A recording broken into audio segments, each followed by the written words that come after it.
Former Steeler Merril Hoge went after Devin Bush over the weekend, saying that Robert Spillane was the better linebacker and that Devin Bush had too many problems. I'm going to give you my thoughts. I'm Chris Carter here on the Locked On Steelers podcast. We're going to break that down, why I see completely differently, and we're going to answer a lot of your questions right here in the Locked On Steelers podcast. Let's get into it. You are Locked On Steelers, your daily Pittsburgh Steelers podcast, part of the Locked On Podcast Network, your team every day.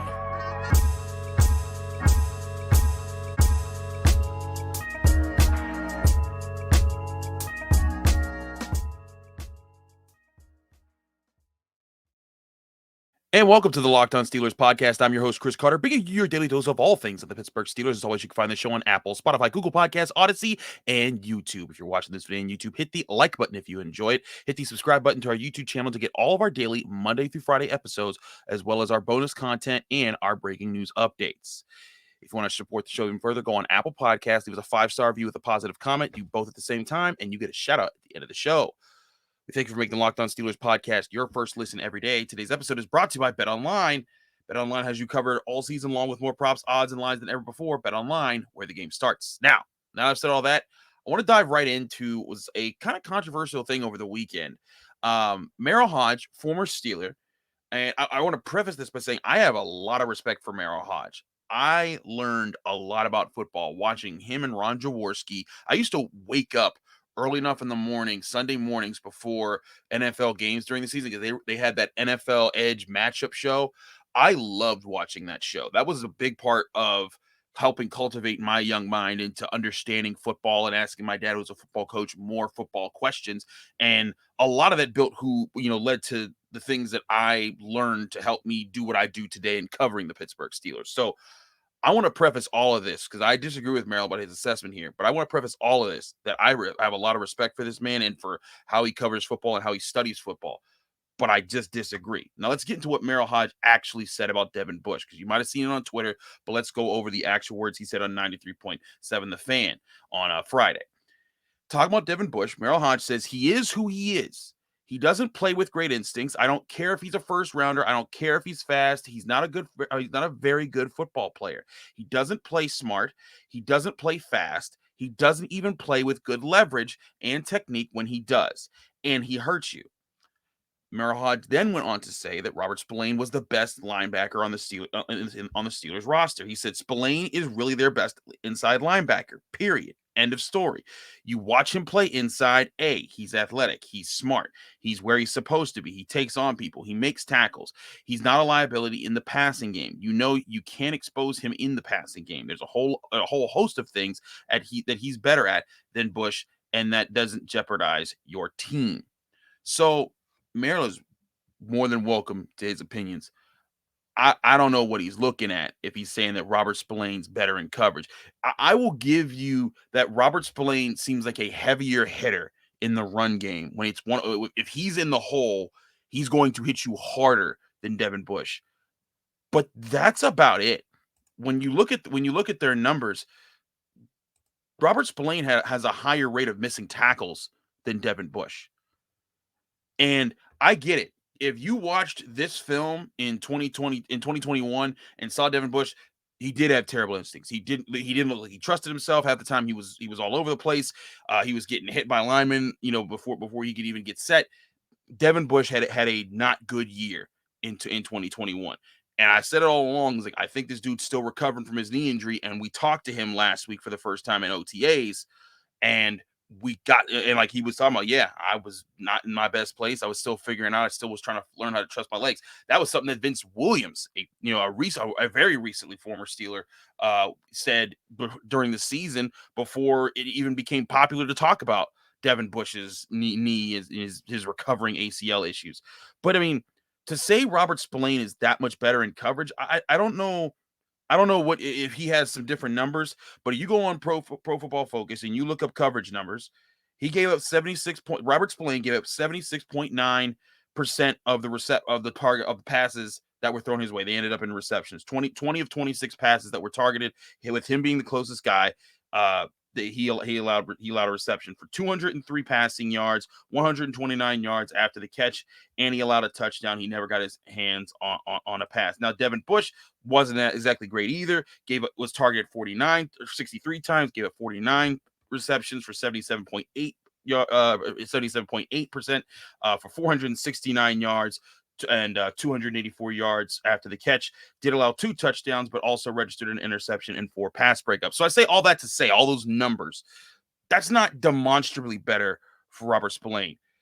I will tell you, when I study film, and again, Merrill's played in the NFL. He's done national shows on studying film. So I'm not saying like I'm a better studier of film than he is, but I am telling you what I see. And what I see when I talk to Robert Spillane and Mike Tomlin. When you talk to Robert Spillane last year, he said the biggest thing going into training camp in the 2021 season, he said that Mike Tomlin told him he was a good hug blitzer, and they wanted him to get used to playing up close to the line of scrimmage to play that specific role.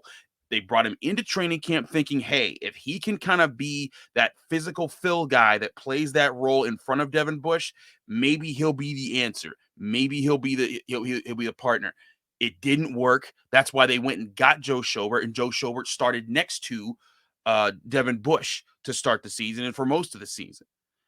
Robert Spillane, and again, I'm not trying to badmouth Robert Spillane because I think he's a hard worker. He's fought really hard to get where he's at. And I mean, everyone remembers the big Derrick Henry hit he had 2 years ago.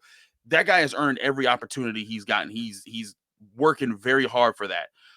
But Mike Tomlin acknowledged it as well. Robert Spillane, what he said was pretty much verbatim what Mike Tomlin said when asked about Robert Spillane's role, and that they want him to be a guy that he's going to blitz the quarterback on passing downs in a sub package, and if the running back leaks out, he'll go and cover them. Robert Spillane is very good when he's in that specific role, but when you drop him back and you force him to cover deep down the field, he doesn't do that. And I know Devin Bush isn't a connoisseur at covering deep down the field, but you've at least seen him make plays down there. For example, both of these guys have intercepted Lamar Jackson. But if you look back at Robert Spillane, his was simply he dropped into a zone, Jackson didn't see him, and he threw it right to Robert Spillane, and Spillane was able to walk it into the end zone because it was that bad of a read from Lamar Jackson. Devin Bush's interception of Lamar Jackson was literally him plastering a tight end 20 to 30 yards downfield, and as the ball was coming down, he ripped the ball out of tight end's hands and rolled over with the football, getting a huge interception for the Steelers. That is the level of effort that you get from Devin Bush because he does have that athleticism. Now, if you want to say that you think that Devin Bush isn't coming back, he's not going to be able to make the recovery, that's up to you. But even not good Devin Bush that we saw last year was more serviceable than Robert Spillane. And now this year, he's going to be more healthy. He's not going to have those knee questions. We're going to see him flying at full speed. And I'll say this too. When Devin Bush was before that injury in the first 6 or 7 games of 2020 and his entire rookie season, he was a very good young linebacker. He still had things to polish, but he was making plays for the Steelers. In his rookie season, he had the most tackles ever by a rookie defender in Steelers history. That says something.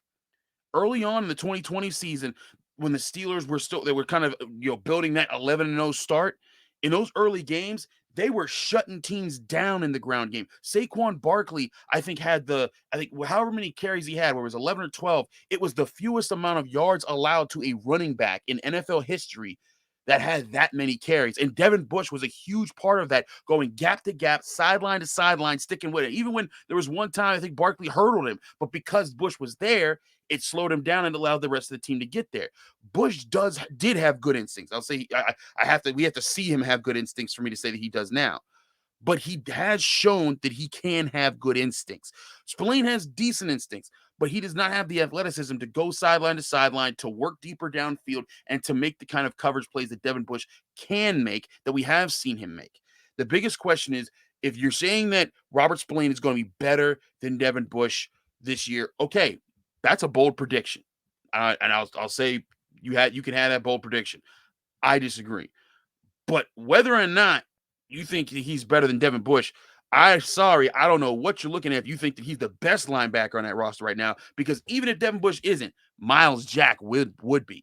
And I know Myles Jack is coming from a struggling team, but that dude, if you saw the plays that he's made over the years, he would be the top linebacker. So all that to say, I respect the heck out of Merril, but I think he's tripping on this one. I think this was a little over the top. And hey, you may not like Devin Bush's demeanor. There's sometimes I think he says not the best quotes in his monologue when he's answering questions, but I think he's just trying to give an honest answer in the way that he's like, hey, you know what? I don't like that I haven't been playing well. I'm just trying to get back to the point where I was playing well, and he was playing well before his injury. So you can look at it however you want. You can let me know in the YouTube comment section if I'm crazy. Maybe Devin Bush will never be a play at a higher level like he was early on. Because again, going into the 2020 season, I believe it's Jeremy Fowler of ESPN put together a collection of players that were looking to be breakout players or players that people thought were going to be most likely to break out. And in the honorable mentions was Devin Bush, because he was getting told by front office people that people were saying, like, man, Devin Bush was on his way last year. Had he not gotten hurt, he'd be on this list. And to me, that shows that there is a respect for Devin Bush out there. It's just that he has to be able to get back to being 100% healthy. We will see that. We've seen him working out in OTAs. We've seen him working with Myles Jack. He's talked about how the rehab part of his training is over. Now he's able to actually focus on football and not just if his knee is working, so he can be the explosive and rangy player that he needs to be at his best. So we'll see how that develops. But I still think Devin Bush can be a very good linebacker for the Pittsburgh Steelers. We'll see it. We'll see how that picks up. We got a lot of questions from you guys over the past week or so. I haven't been able to get to all of them. We're going to get to several in today's show, so stay tuned here on the Locked On Steelers podcast. We're going to address several of your questions about the team. Mini camp starts this week. We're going to be able to go there Tuesday through Thursday. It's going to be an exciting week. We're going to be talking with you all week long about that. But before we do, I want to be sure to get a lot of your questions out of the way before we start getting more mini camp questions. But before we get to those questions, first, I got to talk to you guys about Blue Nile. Whether you're ready to pop the question or you're celebrating a milestone moment, find jewelry as unique as her with the modern convenience of online shopping at BlueNile.com. Blue Nile has simple online tools that let you choose the diamond shape, size, and clarity, as well as setting style. Blue Nile's bench jewelers will then handcraft her perfect engagement ring. Each ring is one of a kind. Looking for fine jewelry but having trouble choosing? Blue Nile has jewelry experts on hand 24/7, available via phone or chat to help you find a memorable gift at every budget. Make your moment sparkle with jewelry from BlueNile.com. And Locked On Sports listeners will get $50 off purchases of $500 or more. This podcast exclusive includes engagement rings. Use the code Locked On. That's LOCKEDON, Locked On, all one word. Plus, every order is insured, ships free, and arrives in discreet packaging that won't give away what's inside. So shop stress-free and find your forever piece by going to BlueNile.com today. We're also brought to you by RockAuto.com. Save time and money when visiting RockAuto.com. Why should you spend 30%, 50%, or even 100% more when you visit a chain store or a car dealership? For example, if you wanted a Honda Odyssey fuel pump, it would be $353 from the chain store. But if you wanted to go to RockAuto.com, you'd get $216 on the same part. That's a lot of money that you're saving just by going to RockAuto.com. Rock Auto is a family-owned business serving do-it-yourselfers for over 20 years. Rock Auto's prices are reliably low for every customer. They have everything you can need, from brake parts to tail lamps to motor oil and even new carpet. So go explore their easy-to-use website today and find the solution to your auto part needs.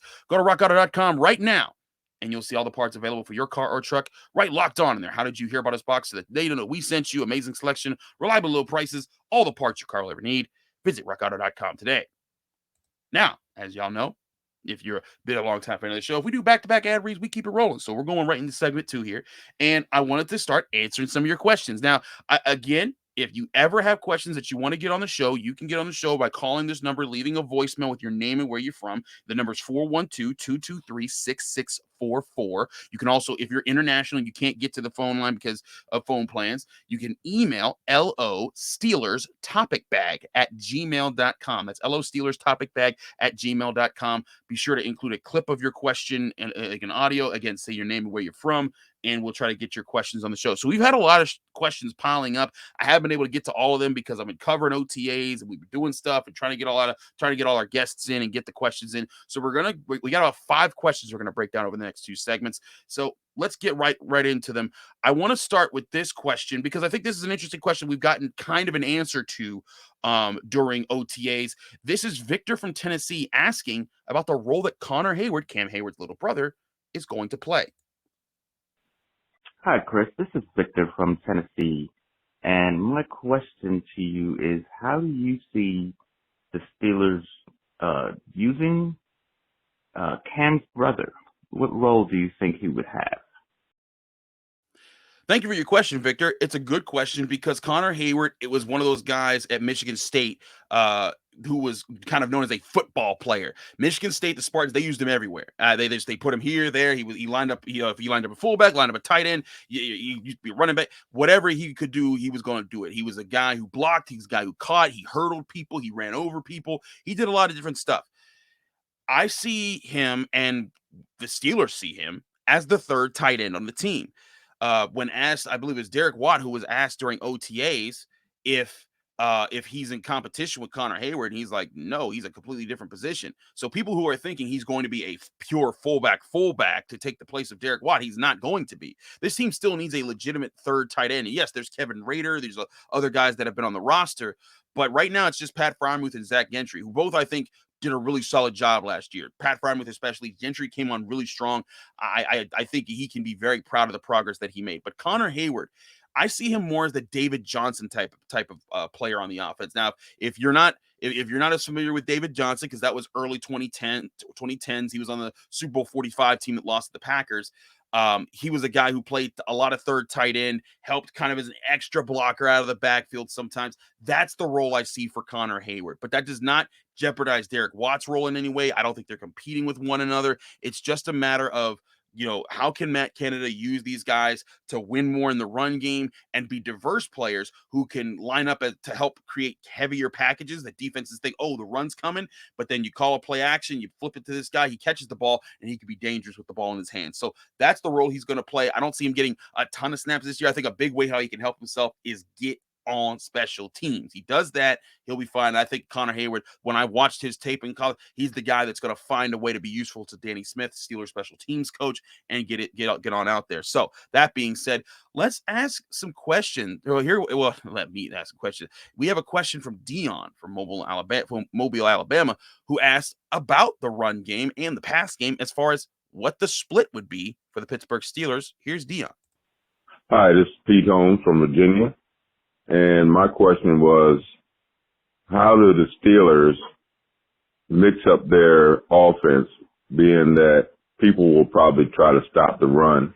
So if you run a two tight end offense, that's taking the receivers off the field. So how do they mix it up and be successful this year? Apologies, Dion. You are from Virginia, not Alabama. That is my mistake. I was combining all of these, and I think I got mixed up there. But to answer your question, Dion, I can see this going to be a very interesting combination of how the Steelers are going to use it this year. I do think the Steelers are going to use some double tight end sets. I think that they have a wide assortment of wide receiver talents with Deontay Johnson, Chase Claypool, George Pickens, Calvin Austin, even Miles Boykin, I think could be very interesting for this use. And even Gunnar Olszewski. I talked to Gunnar Olszewski, in fact, this past week. He caught a touchdown in a 2-minute drill from Mitch Trubisky and looked smooth in doing so. He's been getting good separation. He feels confident about that, and he likes where he is in his NFL career right now. So I think Gunnar Olszewski is another weapon that they have there. So I think the Steelers have a very interesting assortment of weapons. Last year, I believe it was like 61 to 39% pass to run. So they passed the ball much more than they ran the ball. I see that being different this year. And I know Najee Harris is a big part of that, but I think that Matt Canada is going to find different ways to get the ball to different guys.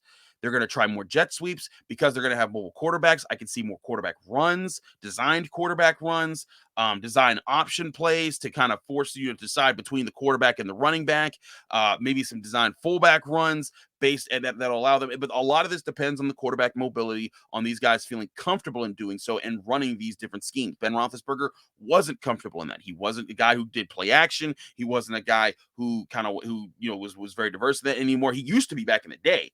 way back in the day, but that just wasn't who he could be when he's, is in the back end of his career and just extremely limited. So that being said, I do think that there's you're going to see a better mix of run and pass. I do think you're going to find them trying to play off of that. And also, this is when you get defenses to think more. When you're that quarterback and you're playing play action a little bit more, and you have those heavier sets out there, you force defenses. If you have double tight ends and a running back with two receivers, they got to come out in more base sets. Unless they come out in like a nickel or a dime, and you think, okay, let's plow through them. We got two tight ends. We're confident about them blocking as well as our offensive line. Go get these guys, abuse them. They got the smaller crew out there. If they bring the bigger crew out there, you're excited because you got a Pat Frymuth. You're excited about Zach Gentry. Both of those guys can catch the ball pretty well. You give them shots as well as your receivers who will get get maybe one-on-one coverage with the cornerbacks if you can orchestrate it. And all of that too, Najee Harris is a pretty good receiving back. There's a lot of options here for the Steelers. So I'm not entirely sure how exactly the split will go. I'm confident that it will be closer to 50-50 than it was last year. I can see it being more like 55-45. It's still a passing league, so I think they're still going to try and let the quarterback, whoever it's going to be, I think it's going to be Mitch Trubisky to start the year. Whoever it's going to be, I think that's going to be the case there. But I do think this is going to be a much more balanced offense that's going to force defenses to have to play more of a guessing game. Because last year, a lot of defenses, they said, we're not really guessing. You're the Pittsburgh Steelers with Ben Roethlisberger in the later part of his career. We're gonna just huddle up around the box here, take away the short passes as best we can, force you to either beat us deep or block the snot out of us with amazing run blocking because we're stuffing up the line of scrimmage and with as many people as we can. So I do think we're gonna see a more interesting mix there. We got 3 more questions we're gonna get to on this show because there's a lot to get to on today's show to get you ready for your week here on the Monday edition of the Locked On Steelers podcast. So we'll get to that in just a second. But first, I got to talk to you guys about betonline.net. Betonline.net is your number one source for all your betting stats and sports information. Find all the latest sports developments, league reviews, and news, including this year's NBA playoffs. The finals are going on, y'all, and the Warriors tied it up 1-1. It's headed back to Boston. If you want information to make money on that series, go to betonline.net. But you also got the Stanley Cup playoffs going on right now. They're trying to decide who's going to the Stanley Cup. That's been getting very interesting. And also you have Major League Baseball full in swing. The Pirates are doing well recently. What? That's weird. But you can find out how that's weird at betonline.net. BetOnline is your continued source for all your sports wagering information, from live betting to playoffs, esports, and more. Head to the website today or use your mobile device to learn more about the trends in the action at BetOnline, where the game starts.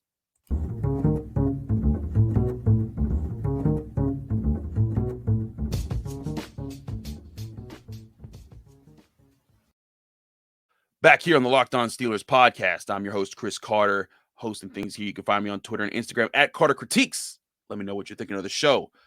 Now, let's get back to your questions here. Because like I said, we have a whole bunch of them, and I wanted to get to them. This is a question that kind of ties in an older topic with a new spin to it, because and I thought this was an interesting question. I think there's a Sal from Virginia who asked about Dwayne Haskins' unfortunate death impacting the Steelers draft plans, and it kind of brought up some interesting thoughts about how the Steelers are right now in training camp. So here's Sal with his question. Hi, Chris. This is Sal. I'm calling from Virginia. I just want to say I really enjoy your show. I had a kind of my question is this, Chris. Had we not had the tragedy that unfolded with the death of Dwayne Haskins, do you think that the Steelers would have had a different plan of action as far as the draft with who they would have took in the first round? Again, I enjoy your show, and thanks for taking my question. Thank you, Sal, for your question. I really appreciate it. Let me answer this in 2 parts. One, no, I don't think it would have changed the first round, but it did change how they acted the rest of the way. Kevin Colbert made it clear well before the draft. He said, we, the Steelers, want to bring 4 quarterbacks to training camp.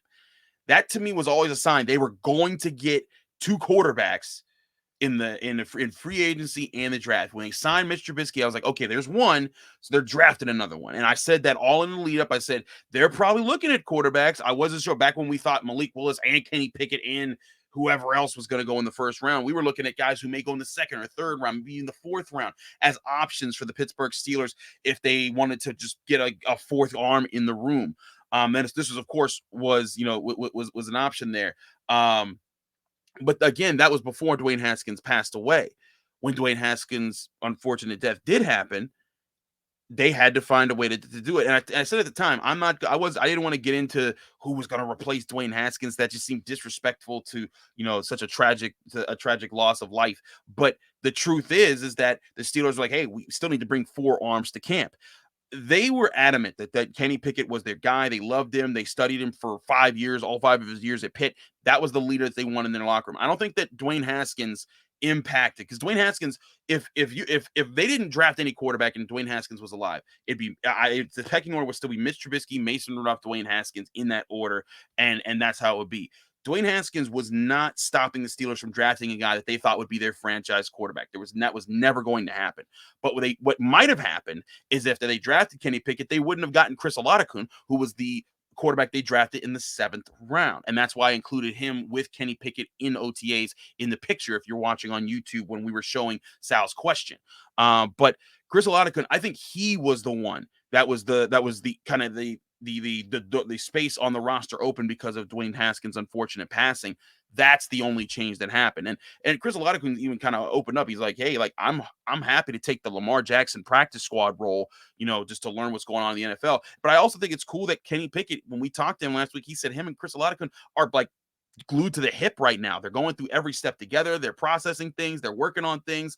And it seems like these two guys are getting along swimmingly. It seems like the whole quarterback room is. Man, I talked about it last week. Mason Rudolph's talking about how he's willing to help Mitch Trubisky and Kenny Pickett and Chris Olave. He's helping all these guys get used to the playbook, get used to the offense, talk about their different ways of doing things.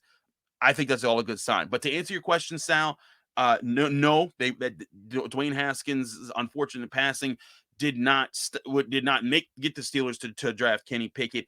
That was, I think, if he was going to fall to 20, that was always going to happen, at least the way how we're hearing things after the draft now. And I think that Chris Olave was your 4th quarterback arm brought into camp just for competition, to have 4 quarterback arms and to see how things went. So that's that. All right, we're going to move on to our next question here. We got a caller who's called in before, I believe, Daryl Battle, asking about Calvin Austin and the Steelers receivers, and maybe wondering if the Steelers have some of the fastest players in the NFL. Here's Daryl. Hello, Mr. Chris Carter. This is Daryl Battle, better known as you called me Debo during the challenge last year. Well, it's actually pronounced Jibo like Debo, but I'm a grandfather now, so I'm Jibo now. But my question is there anytime soon that you'll be doing a focus on the wide receivers? Because I noticed when Calvin Austin III did his 40 at the combine, it looked like he ran a whole lot faster than the 4.32. Just by looking at the screen, looked like he crossed the line just past 4 seconds. So I'm not sure if you would like to look into that to see exactly what you see. But I'm wondering, is he possibly the fastest person in the NFL right now? I just want to know your thoughts. Hopefully I'll get on. Thank you. Thank you very much for your question, Daryl. That's that's really interesting to think about with Calvin Austin. Let's go over a few things here to break this down. One, to answer your question about the time that you were watching on TV, he might have crossed a little bit sooner. Y'all need to understand the time that you're seeing on TV is not official. That is NFL Network when they're covering the combine. That's just their timer. But there's official timers that are on site right there on the field.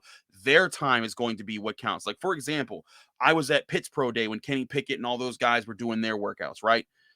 We had our timers, but that we were not the official timers. Like, we were all trying to do it, stopwatches and all these other things.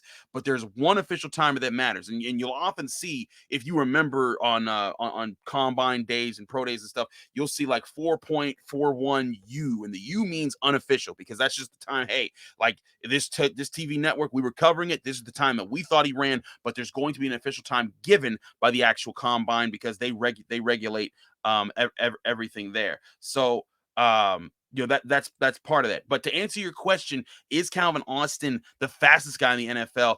Not by really measuring 40-yard dashes. let me get into the 40-yard dash numbers at first, and then I'll explain why the 40-yard dash isn't always the best metric. For example, it's not the fastest. He doesn't have the fastest time. John Ross still, I think, has the fastest time at 4.22. There's Kalen Burns. There's Tariq Woolen. All those guys have had really good. Tariq Woolen was actually this draft class. He ran a 4.26, so he beat out the 4.32 of Calvin Austin. But granted, Calvin Austin, very fast. There's also Curtis Samuel, Andy Isabella, Paris Campbell. All those guys had faster times than Calvin Austin. But again, that's not to say that he's slow. He's lightning fast. When you get past 4.4, you are too fast, in my opinion. Like we get it. You won the speed thing. You are one of the fastest people that play the sport of football. But 40 times don't always translate into football speed. For example, Deontay Johnson, he ran like a 4.5. Same thing for Antonio Brown. You look at them on tape. You look at them when they're breaking away from guys. Those guys got football speed.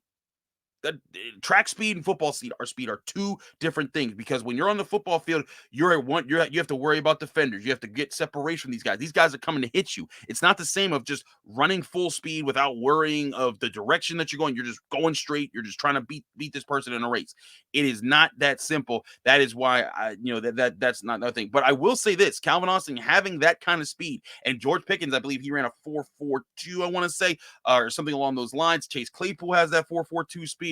The Steelers do have speed on the field. That is going to be something that's very interesting, and I do think that's going to play a big role, because it's going to give them, one, multiple options to go deep down the field, beat defenders with speed, but also give Matt Canada more of those jet sweep options that he likes to run, because the whole point of the jet sweep is to get it to a guy who's really quick and explosive, and then if you give him one little seam, he hits it, and he can be off for a huge gain or even a touchdown. So to answer your question, the official time is the official time for Calvin Austin, but he's plenty fast, and we'll see how fast he plays in the NFL when he starts getting some more opportunities. So that'll answer that question. All right, I believe we have one final question here. This one's from Ryan. This is a Tomlin question. Again, this revolves around the quarterbacks. I saved this one for last. I believe this is Ryan from Alabama. Here's his question. Hey, Chris, this is Ryan calling from Alabama. My question was, I know this is a new territory for Mike Tomlin, having a new quarterback and everything, and I'd like to transition from Bill Cowher to him. And my question was, what would it take for Art Rooney to be like, hey, we got to let you go? Like, what type of season or how many bad seasons would it have to take for them to let him go? I know a lot of people have been ruffling feathers, like not pleased with the way he's not winning playoff games, but I'd rather be, on the almost getting there to winning a Super Bowl, making the playoffs, than to be picking in the top 5, top 10 every year. And so I'm just wondering, with now going with a new quarterback and a whole new roster change up, new coaching staff, how long would you think, or how many bad seasons would it be before they would just have to let him go? Which I hope doesn't happen for the long run. I hope he retires to the coach. But appreciate your show, man. Really love it. Thank you, Ryan. Appreciate that you appreciate the show, and we thank everyone who calls into the show. I apologize if I can't get you on the show. As you see, we get a lot of questions, and it's tough to get them all on while I'm also managing content. Got to keep up things, and we're trying to keep things fresh for y'all, but we appreciate y'all. So, Ryan, let me get to your question. And again, if you ever want to call into the show and get your question heard, just like Ryan and everyone else, call 412-223-6644, and I, Chris Carter, will answer your question on the show. And sometimes if we have a guest on, they'll answer it as well. But to answer your question here, Ryan, I don't know if there's a finite number that the Steelers would have on bad seasons, because Mike Tomlin hasn't had a bad season. Yeah, I mean, he's had not good seasons. He's been 8-8, but he hasn't had a losing season. Like, people don't understand. I know there's people that poo-poo that, like, oh, who cares about losing seasons? We've only won 3 playoff games in the last 10 years. That's terrible, blah, blah, blah. We get that. But the reason that they haven't ever fallen off the cliff is because Mike Tomlin has kept the organization together. That ship has always at least pointed in the right direction to say, like, hey, every year that team has a shot to get to the tournament. And if you get to the tournament, you got a shot to get to the Super Bowl. That is something you can't deny Mike Tomlin in his time.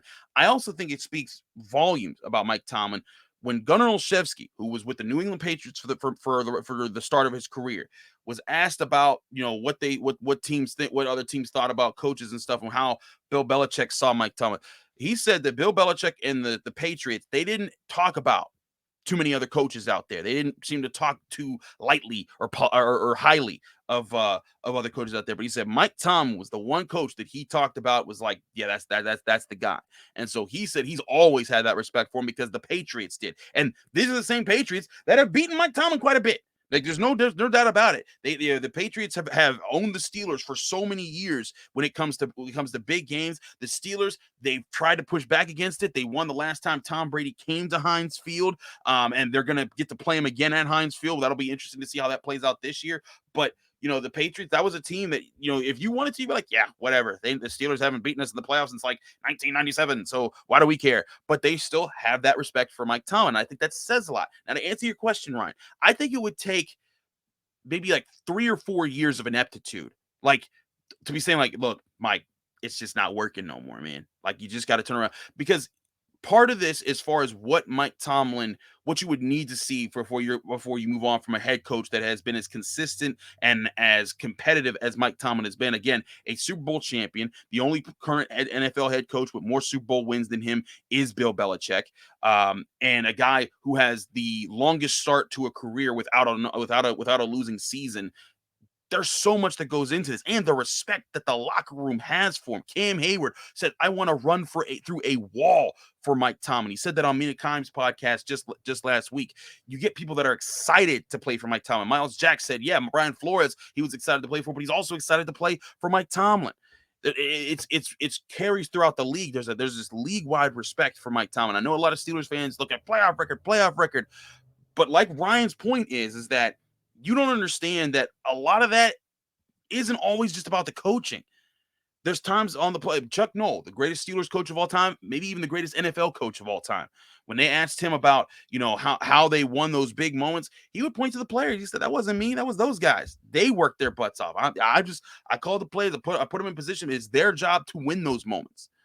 And it's crazy. It may sound crazy, but we just talked about this last week when we were talking about Stephon Tuitt and his retirement, and how Ryan Shazier and Martavis Bryant, like that whole 2014 draft class, all talented players. Imagine if any one of them, if Ryan Shazier is healthy for the 2017 playoffs and stuck with the Steelers, where would they have been? They would have been a much better team over the past several years. They don't need to draft Devin Bush. Mike Tomlin has dealt with blow after blow and still found a way to make this team competitive year after year. When they were down to a fourth string, undrafted rookie out of Samford, you could not make this team fall below 500. That to me, the Steelers know his value. The organization knows his value. You would have to see him collapse and have several years drafting in the top 10. The Steelers haven't naturally drafted in the top 10, I think, since like 89. I may be a little off with that. It might be like 90 or 91, but like since I was born. That's not just Mike Tomlin, that's the organization as well. Bill Cowher was able to hold them up there, though Bill Cowher did have, I believe, 3 losing seasons. Yeah, 3 losing seasons. But even then, and again, this isn't just about Mike Tomlin. This is how the Rooneys think. When Bill Cowher was having those losing seasons, there were people, I remember as a kid, there were some people that called for his head. Because in 98, after they lost the AFC Championship in 97, in 98 they went, I believe, 7-9, and in 99 they went 6-10, and everyone's thinking, man, they're not heading in the right direction. But then in 2000 they missed the playoffs, but they were 9-7, and he got his extension, and people thought that was crazy. He didn't get to the playoffs. Why does he get a chance? It's because the Rooneys saw that Bill Cowher was putting a team together, and that the locker room still revolved around him, and that they trusted him, and that they played for him, and that they wanted to play for him. If you see a day when Cam Heyward's like, I don't know about Mike Tomlin, that's when you know there's trouble. If a player like Cam Heyward, a guy who's a team leader, a guy who isn't like, crazy like Antonio Brown is, if you see that guy turning on you, then you got a problem. But until you see that, I don't think that they're going to move on from Mike Tomlin, because they're like, look, Mike Tomlin puts these guys in positions to win. Even last year, they were 9-7-1 with the worst version of Ben Roethlisberger, with an offensive line that was dealing with several injuries and still wasn't good when they were healthy, with a defensive line that was decimated by injuries, and they were the worst run defense in the NFL, something that hadn't happened to the Steelers since 1941. And somehow that team still found a way to win situational football so many times that they fought their way to the playoffs. And yes, they got smacked when they were in it. That's the Chiefs. but they were in it with those guys for a quarter and a half. They were shutting them out for a quarter and a half. And if that team if the Steelers had any offense, they would have been in that game much longer. So to answer your question, Ryan, I know this has been very long-winded, but it's going to take a lot for Mike Tomlin to be cut from the Pittsburgh Steelers. It would take several years of drafting the top 10, getting your chance to get those superstar players the Steelers either have to luck their way into, like for example, Cam Heyward. They never thought he'd get to 31 when they picked him. Nick Fitzpatrick, they had to trade a first rounder to a team that was trying to do fire sales to get him. Devin Bush, even though he hasn't played like a superstar, they had to trade up multiple picks to get him at 10th overall. If Mike Tomlin had about 3 of those picks and still wasn't materializing anything, then I think the Rooneys would be like, hey, Mike, we love your service, but it's time to move on. But that ain't happening. Mike Tomlin's making this team compete with picking in the mid-20s. I mean, last year, they picked what Najee Harris was 22nd overall, and they still found a way to compete with that. This year, they went out and got Kenny Pickett at 20th overall. You know, and if Kenny Pickett doesn't play and you had your 20th overall pick and he doesn't play because Mitch Trubisky's in there and they're still finding a way to compete, it's going to further show how competitive this team is under Mike Tomlin. So this is what I say to all the Steelers fans that have common sense when they're talking about the coaching situation, is when you're facing the people that are saying 3 playoff wins. Okay, let's look across the board with how many playoff wins these other coaches that you say are so great have had when they have quarterbacks in the prime. Because the other thing is that Mike Tomlin hasn't had a quarterback in his prime in a long time.